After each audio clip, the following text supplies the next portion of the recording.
اللہ تعالیٰ نے جو قربانی کی عبادت اس مہینے میں ذوالحجہ کے مہینے میں مشروع فرمائی ہے، اس کے بارے میں کچھ باتیں آپ کی خدمت میں عرض ہیں۔ سب سے پہلی بات یہ کہ قربانی ایک عبادت ہے اور اس کو عبادت سمجھ کے کرنا چاہیے، اخلاص کے ساتھ کرنا چاہیے،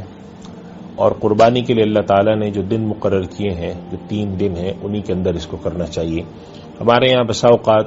قربانی کے حوالے سے 2-3 سوالات بہت زیادہ آتے ہیں، خصوصاً وہ لوگ جو کہ پاکستان سے باہر رہتے ہیں اور وہ پاکستان میں قربانی کرانا چاہتے ہیں، اور خاص طور پہ وہ ملک جو کہ پاکستان سے دور ہیں اور عام طور پہ ان میں اور پاکستان کے وقت میں 10 گھنٹے 12 گھنٹے کا فرق ہے، دن کا فرق ہے، تاریخ کا فرق آ جاتا ہے۔ تو اس حوالے سے بڑا اہتمام کر کے قربانی کرنی چاہیے۔ علماء نے لکھا ہے کہ جو شخص قربانی کروا رہا ہے اور جس کے یہاں قربانی ہو رہی ہے، دونوں کے یہاں قربانی کے دن ہونے چاہیے۔ مثال کے طور پہ پاکستان میں بعض دفعہ جب لوگ عید الاضحیٰ کی نماز پڑھ کے آ کے قربانی کر رہے ہوتے ہیں تو اس قربانی کے جانور میں جن لوگوں کا حصہ ہے، وہ مثلا کوئی امریکہ میں ہے، کوئی اور کسی ملک میں ہے، اور وہاں پر ابھی تک عید نہیں ہوئی ہے، کیونکہ پاکستان میں جب صبح ہو رہی ہوگی تو وہاں پر گزشتہ دن کی رات ہو رہی ہوتی ہے، ان کے یہاں عید ہونے میں بھی 8 گھنٹے 7 گھنٹے 10 گھنٹے باقی ہوتے ہیں، تو ان کی طرف سے قربانی نہیں کی جا سکتی جب تک کہ ان کے یہاں عید الاضحیٰ کا دن شروع نہ ہو۔ تو ایک تو یہ اہتمام کرنا چاہیے۔ بسا اوقات کوئی شخص ہے وہ اپنے ملک میں تیسرے دن قربانی کے لحاظ سے بات کر رہا ہے، اور جس ملک میں پاکستان میں قربانی ہو رہی ہے وہاں قربانی کا وقت ختم ہو رہا ہے تیسرے دن مغرب تک، تو پھر ان چیزوں کا اہتمام کرنا چاہیے۔ ان مسائل میں چونکہ تفصیل زیادہ ہے، بس مختصراً میں نے عرض کیا، اپنی صورت علاقے کے کسی مفتی صاحب یا دارالفتہ سے جا کے پوچھ لینی چاہیے۔ دوسری بات یہ کہ ہمارے یہاں قربانی 2-3 طرح سے ہوتی ہے۔ ایک تو لوگ اپنے گھر میں لا کے قربانی کرتے ہیں، دوسری شکل ہے کہ کسی اجتماعی قربانی میں حصہ ڈالتے ہیں اور جا کے وہاں سے حصہ وصول کرتے ہیں، اور تیسری شکل یہ ہوتی ہے کہ اجتماعی قربانی میں حصہ تو ڈالتے ہیں لیکن وہ اپنے شہر میں نہیں ڈالتے، کسی اور جگہ ڈالتے ہیں، جیسے کہ مثلا کراچی، لاہور، اسلام آباد کے لوگ ہیں، انہوں نے اپنی قربانی کا حصہ ڈالا کسی دور دراز غریب علاقے میں، وہاں پر قربانی نسبتاً سستی بھی ہوتی ہے اور اس قربانی کا گوشت ان کے پاس نہیں آتا بلکہ قربانی کا گوشت وہیں تقسیم ہو جاتا ہے، اور بسا اوقات اس کو اجتماعی قربانی بھی کہتے ہیں، اور بسا اوقات اس کے لیے وقف قربانی کا جملہ بھی استعمال کیا جاتا ہے۔ اس سے مراد یہ ہوتی ہے کہ یہ آدمی جو قربانی کروا رہا ہے اس کا گوشت خود نہیں لے گا بلکہ اس کا گوشت اللہ کی راہ میں مستحقین میں اور ان کو تقسیم کر دے گا۔ تو یہ عام طور پہ یہ 2-3 طریقے سے ہمارے یہاں قربانی رائج ہے۔ اس کے اندر 2-3 مسائل کا خیال رکھنا بہت ضروری ہے۔ پہلی بات تو یہ کہ جن لوگوں کو آپ قربانی کے لیے ذمہ دار بنا رہے ہیں ان کو قابل اعتماد لوگ ہونے چاہیے۔ پچھلے کچھ عرصے میں شکایات ایسی ملی ہیں کہ انہوں نے کسی ایسے جانور کی قربان کر دیا جس میں کوئی عیب تھا، شرعاً اس جانور کی قربانی یا تو درست نہیں تھی یا مکروہ تھی،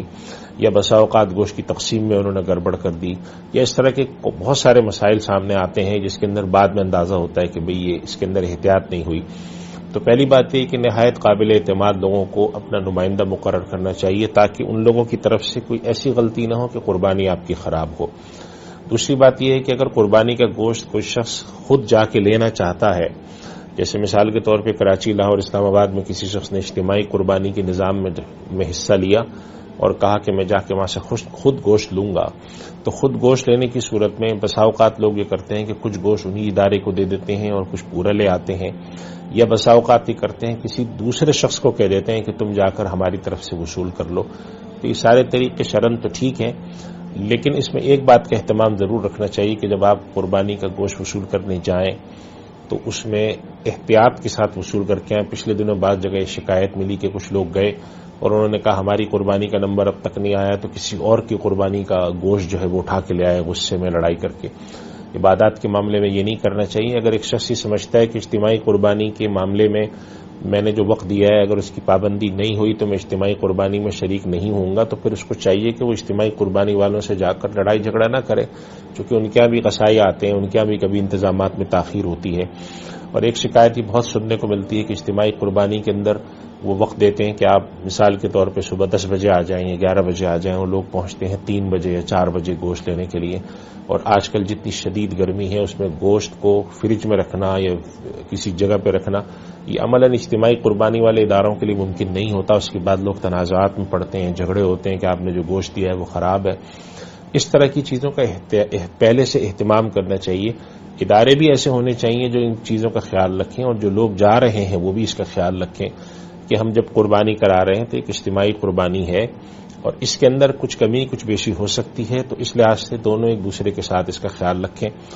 اور ایک تیسری اہم بات یہ ہے کہ ہمارے یہاں ایک مسئلہ بتایا جاتا ہے کہ جو شخص قربانی میں شریک ہو رہا ہو اس کی نیت صرف گوشت کی نہ ہو۔ تو اس مسئلے کا مطلب کیا ہے؟ بسا اوقات لوگ کہتے ہیں کہ لوگ سمجھنے میں اس میں غلطی کرتے ہیں،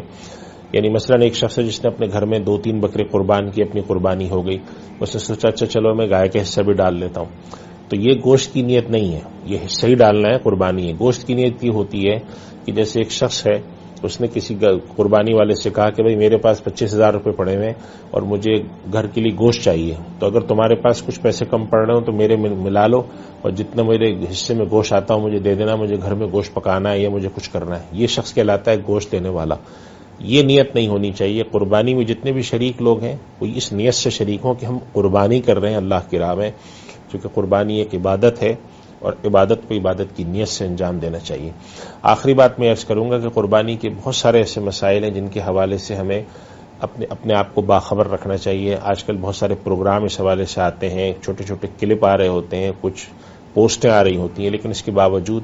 اگر آپ سمجھتے ہیں کہ کچھ مسائل ایسے ہیں جن میں وضاحت کی ضرورت ہے تو ان مسائل کو نوٹ کر کے ان مسائل کے حوالے سے علماء سے ضرور رہنمائی لے لیا کریں تاکہ آپ کی قربانی درست طریقے سے ہو اور جیسے اللہ تعالیٰ چاہتا ہے اس طریقے سے انجام پائے۔ اللہ تعالیٰ ہمیں عمل کی توفیق عطا فرمائے۔ وآخر دعوانا الحمدللہ رب